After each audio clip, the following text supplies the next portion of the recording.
much time going through the information security and cyber security and ethical hacking terminology because there is a ton of terminology.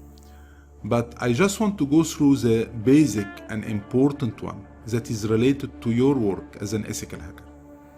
Now, there is a very important terminology for security people in general, which is the element of security which we usually refer to the CIA. How can we define information security?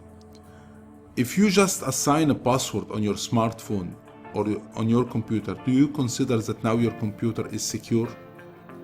Definitely not. To be able to have a secure information environment, you need to provide three different elements: confidentiality, integrity, or availability. That's why we call them CIA.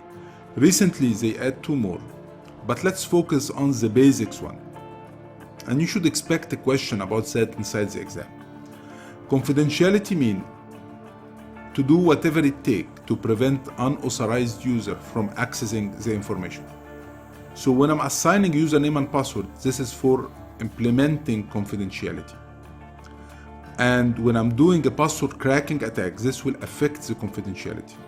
Integrity means that information should not be manipulated.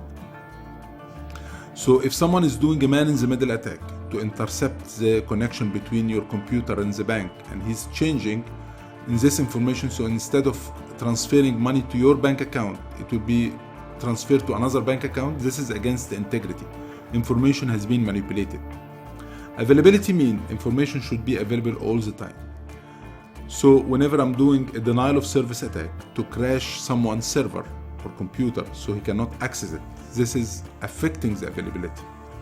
So you need to understand the element of security, and also you need to understand any attacks that you are doing, it's affecting which security area.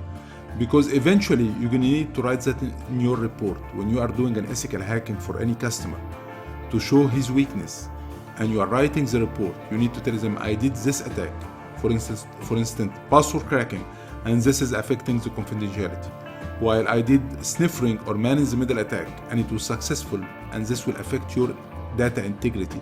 And I did the denial of service, for instance, and this will affect your availability.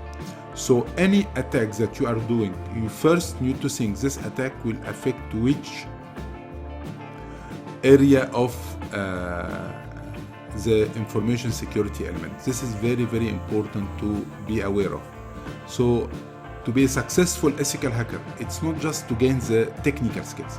You need to be aware as a professional what you are doing and it's affecting what exactly. Recently, they added two more elements, which is authenticity and non-repudiation. And non-repudiation, it's just to have a technique that will identify the sender of information. So for instance, if you receive an email, how can you know that this email really came from this bank or this customer? Do they have a digital signature? This will be discussed in the cryptography part. What is a digital signature and how to implement it. So those are the different elements of information security. And you should keep that in your mind during your penetration testing or ethical hacking. This is quite important to understand before starting the practical part.